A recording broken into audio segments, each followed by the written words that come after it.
Did you know that just 5 minutes of your prayer is powerful enough to dismantle all the plans and the attacks the enemy planned against you? In this video, I will be teaching you about the mysterious things that happens behind the scenes every time you get down on your knees to pray. After this, you will never joke around with your prayers. So without further ado, let's get into it. In the spiritual realms, prayers are one of the most effective weapons every believer has. But have you ever wondered why the devil hates your prayers so much? Well, sometimes you underestimate the power of your prayers because you think your prayers are just words. In fact, you don't take your prayers seriously because you think prayers are just about talking or speaking to God. But let me tell you something you didn't know. If you knew what 5 minutes of your prayers does to the kingdom of darkness, you would never stop praying. If your prayers were not that powerful, the devil would never bother fighting you. But the reason he keeps attacking you is because your prayers are causing a lot of havoc and disruptions to his kingdom. The Bible tells us in the book of 2 Corinthians chapter 10 verse 4, "For the weapons of our warfare are not carnal, but mighty through God to the pulling down of strongholds." When you got chosen by God, he didn't just empower you to sit quietly. Many believers keep making the mistake of thinking that just because Jesus has defeated the enemy, they no longer have to do anything else. But this is wrong. The Bible never teaches us this. Jesus himself said, "I give you the power to trample upon serpents and scorpions, and upon all the powers of the enemy, and nothing shall by any means hurt you." Notice that Jesus didn't just say he gives you power, but he said he gives you power to do something, to trample on the enemy. Trampling means walking upon something, which means work. When you trample on something, it means you are walking or stepping on it in a rough pattern in order to disrupt it.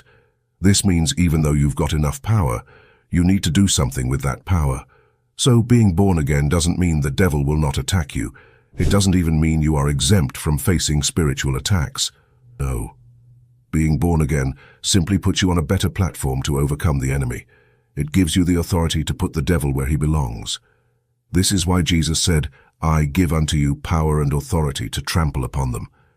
It is a huge mistake to fold your arms and assume that just because Christ died for you, you no longer need to pray. When it comes to spiritual warfare, there is no retreat, no surrender. You either fight or you lose.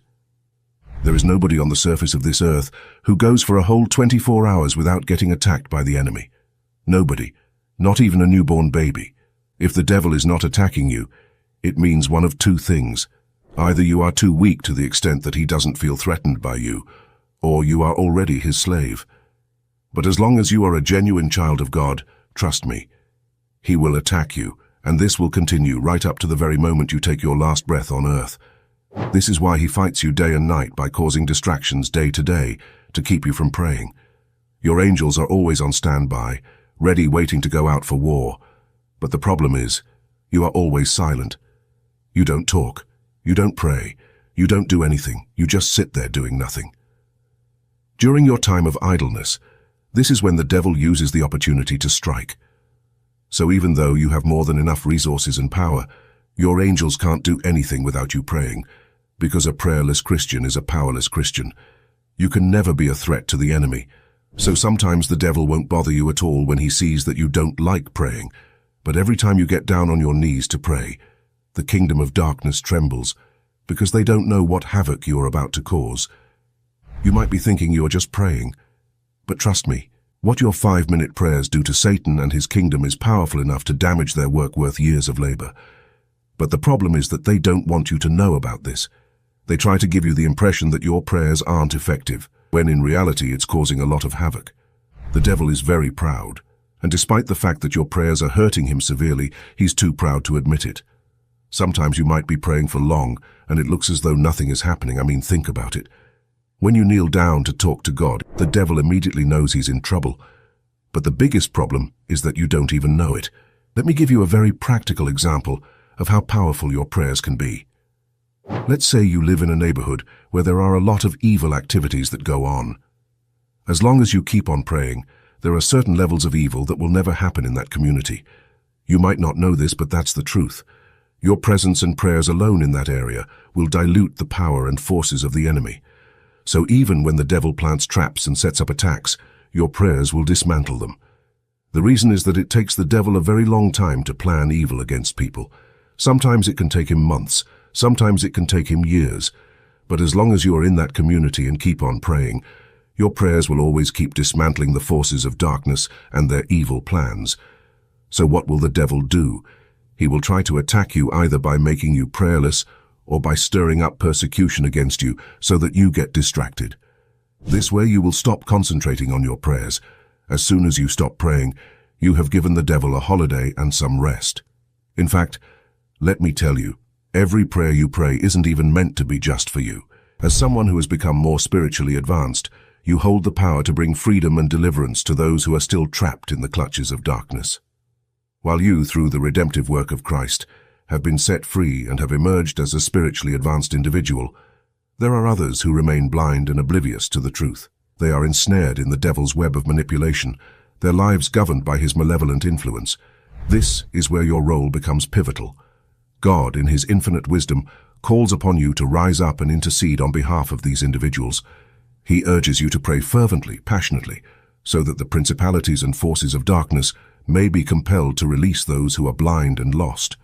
The scriptures bear witness to this truth as they remind us that the God of this world has deliberately blinded the eyes of those who dwell upon the earth, preventing them from embracing the truth and the light. So let your prayers be a clarion call to the heavens, a plea for divine intervention in the lives of those who are still trapped in darkness.